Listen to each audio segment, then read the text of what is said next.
नमस्कार साथियों, कैसे हैं आप सभी लोग। मैं आपका दोस्त, आपका साथी अरुणेश। उम्मीद करता हूँ आप सभी लोग स्वस्थ होंगे, सकुशल होंगे। सीधा मुद्दे पे आते हैं। मुद्दा है पेपर लीक। जो अभी 12th के पेपर लीक हुए थे, उसके बाद योगी सरकार ने या मुख्यमंत्री ने जांच के आदेश दिए।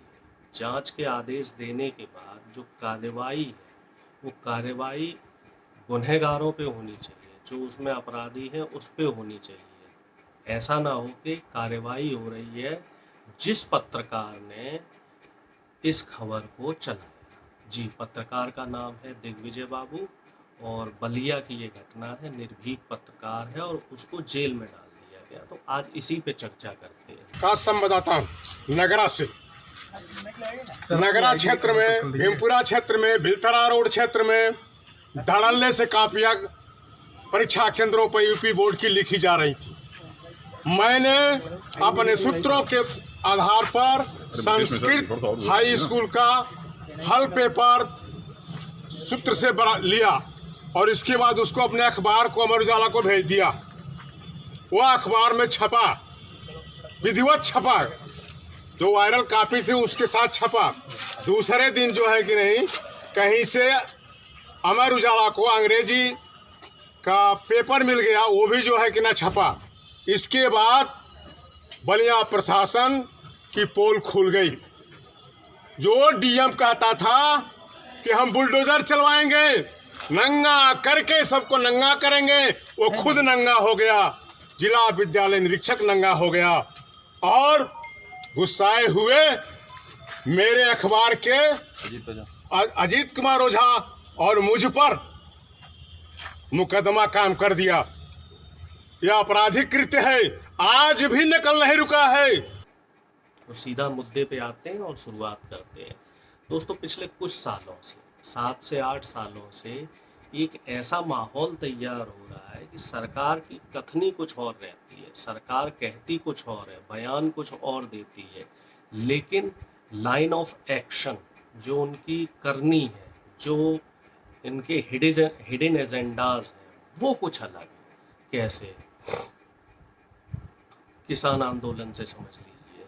जिस पत्रकार ने सरकार के खिलाफ मुद्दे चलाए, सरकार के खिलाफ एजेंडे चलाए, सरकार के खिलाफ खबरें दिखाई, उन पत्रकारों को किसान आंदोलन के दौरान तमाम, चूंकि मैं उस आंदोलन का हिस्सा रहा था, उन पत्रकारों को जेल में डालने का काम किया गया। उनमें से कुछ पत्रकार अभी भी जेल में हैं, कुछ पत्रकार उससे पहले जाते हैं। मोदी जी ने जो बनारस में कुछ गांव गोद लिए थे, उस खबर को दिखा रहे थे, तो वो पत्रकारों का अभी भी अता पता नहीं है कि वो किस जेल में है। यानी कि सरकार की सच्चाई जो भी पत्रकार दिखाता है, उस पत्रकार को जेल ही जाना पड़ता है। उस पत्रकार का भविष्य अंधकार में आ जाता है। अब ताज़ा तरीन उदाहरण आप देख लीजिए। जो पेपर लीक हुआ था 12th का, उस पेपर लीक में जो आवाज़ उठाई, जो खबर जो चलाई, वो चलाई दिग्विजय बाबू ने। तो दिग्विजय बाबू को आखिर जेल में क्यों भेजने की क्या ज़रूरत थी?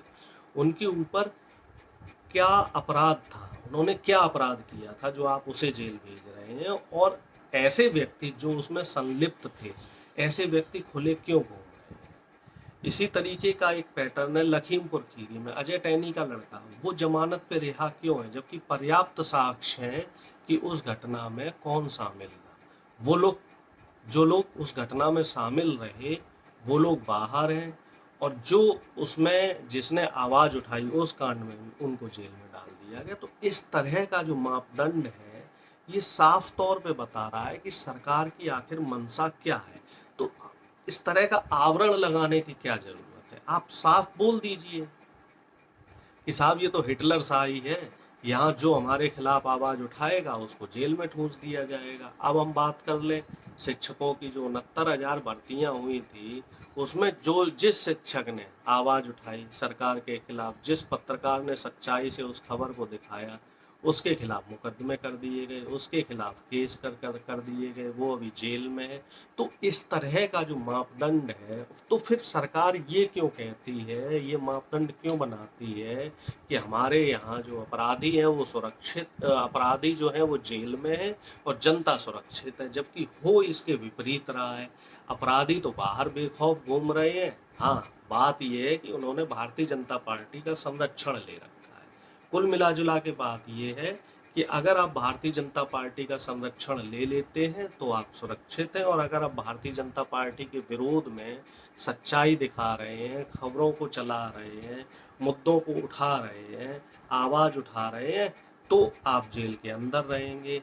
परसों की दिल्ली की घटना देख लीजिए। यति नरसिम्हा राव जो गाजियाबाद का एक महंत है, जो अपने आप को महंत कहता है, मैं तो सो कॉल्ड उसको गुंडा कहूँगा, क्योंकि महंत का काम होता है लोगों को के बीच में आपसी भाईचारा बनाना, जबकि ये क्या कर रहा है, ये जो है महंत, ये माहौल ख़राब करने की कोशिश कर रहा है। ये कह रहा है कि 15 साल 20 साल बाद मुसलमानों का देश में शासन होगा, 50% हिंदू कन्वर्ट होके मुसलमान हो जाएंगे, 50% जो बच्चे हैं वो यहाँ देश छोड़ के भाग जाएंगे। अब आबादी बढ़ाओ, ये काम करो, वो काम करो। अब मुझे ये बताओ, 1000 साल से हमारे देश में हिंदू हैं, ठीक है, और अभी भी 80% हिंदू हैं, तो वो 1000 साल से तो वो कन्वर्ट नहीं हुए। और ब्रिटिश भी हमारे यहाँ लगभग तकरीबन 200 साल शासन कर गए, 1000 साल मुसलमानों ने शासन किया, तब वो हिंदू कन्वर्ट नहीं हुए, और अब कन्वर्ट हो रहे हैं। और मान लो अगर कोई स्वेच्छा से भी अभी कन्वर्ट हो रहा है, तो आप उसका क्या कर लोगे? आप उसे फैसिलिटी दो ना, आप सुविधाओं पे बात करो कि अगर कोई व्यक्ति हिंदू है तो आप उसे क्या सुविधा दे रहे हो। अगर कोई व्यक्ति मुसलमान है तो उसे मस्जिद में जाके नमाज पढ़ने का अधिकार है। हमारे यहाँ कई जगह अभी भी दलितों को नमाज पढ़ने का अधिकार नहीं है। क्रिश्चियन है तो उसके लिए अलग सुविधाएं वहाँ के धर्म के लोग देते हैं, हमारे यहाँ क्या देते हैं? जैसे सिख धर्म है, सिख धर्म में अगर कोई गरीब व्यक्ति होता है तो उसको काम धंधा करने के लिए पैसे दिए जाते हैं, उसके लिए रोजगार के लिए उसकी व्यवस्था की जाती है। हमारे धर्म के जो बड़े बड़े मठ हैं, जो बड़े बड़े मंदिर हैं, उनमें गरीबों के लिए इस तरह की क्या सुविधाएं दी जाती, क्या उनके बच्चों को पढ़ने के लिए स्कूल बनाए गए हैं? इस तरफ ध्यान देना चाहिए। जो महंत हैं, जो इतने लोग हैं, ये लोग अपने धर्म के बच्चों को, हाँ भाई, अपने धर्म के बच्चों को आप शिक्षित कीजिए और लोगों में आपसी प्रेम और भाईचारे का संदेश दीजिए।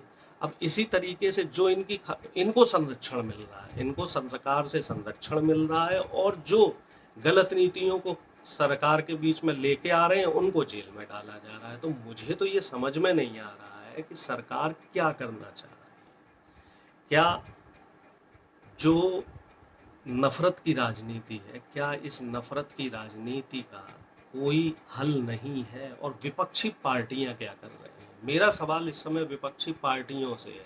देखिए, आम आदमी पार्टी का तो एजेंडा स्पष्ट हो गया कि वो बीजेपी की बी टीम है। जब जनता बीजेपी से त्रस्त होगी तो उसको ऑप्शन के रूप में आरएसएस तैयार कर रहा है आम आदमी पार्टी को। लेकिन इसके अलावा जो पार्टी है, जो पार्टी आम जन को लेके चलती है, तो उनका जो रवैया है वो इस समय देखने वाला होगा। और मेरा प्रश्न विपक्ष से है, आखिर इन मुद्दों को आप मजबूती से क्यों नहीं उठाते? जब इस तरीके से नफरत फैलाने वाले काम, समाज में नफरत फैलाने वाले काम किए जा रहे हैं, तो विपक्ष की क्या भूमिका है? विपक्ष की भूमिका है गलत मुद्दों पे संघर्ष करना। महंगाई का मुद्दा हो, या जो पत्रकारों को जेल में डालने का मुद्दा हो, या जो सच्चाई के खिलाफ आवाज़ उठा रहा है तो उसका साथ देने का मुद्दा है, तो इसमें विपक्ष की भूमिका बहुत अहम हो जाती है। और जो पत्रकार हैं, तमाम पत्रकारों की बात की जाए तो जो जब से दिग्विजय बाबू को जेल में डाला गया है, तो तमाम पत्रकार जगह जगह प्रदर्शन कर रहे हैं। जंतर मंतर पे भी उनके लिए प्रदर्शन हुआ था, लेकिन वो सफिशिएंट नहीं है, वो पर्याप्त नहीं है। प्रदर्शन और बड़े लेवल पे होने चाहिए, विरोध और बड़े लेवल पे होना चाहिए, तब हो सकता है इस गूंगी बहरी और जो निकम्मी सरकार है, तानाशाही सरकार है, इसके कान पे जू रेंगे। क्योंकि इस सरकार का जो रवैया है, जो पैटर्न है पिछले 8 साल से जैसे मैं देख रहा हूँ, तो इस सरकार के रवैये में सिर्फ एक बार ऐसा हुआ है सरकार झुकी है, वो है किसान आंदोलन, और आप समझ के चलिए वो 13 महीने चला। तो इसी तरह के बड़े बड़े मूवमेंट लोगों को समाज सेवी संस्थाओं को, विपक्ष को चलाने पड़ेंगे, तब जाके आप इस सरकार को झुका सकते हैं। ये सरकार आसानी से झुकने वाली नहीं है। ये सरकार ऐसी अपनी गलतियों को आसानी से मानने वाली नहीं है। मैं प्रश्न छोड़ के जा रहा हूँ, इस पे आप सब लोग विचार करें, और अगर आपके कुछ आइडियाज़ हैं इसमें आगे क्या हो सकता है तो वो विचार मेरे साथ साझा करें। और हाँ, अगर मेरी बात आपको ठीक लगी हो तो चैनल को सब्सक्राइब ज़रूर करें और मुझे सपोर्ट करें। मैं अपनी बात यहीं ख़त्म करता हूँ। जय हिंद, जय भारत।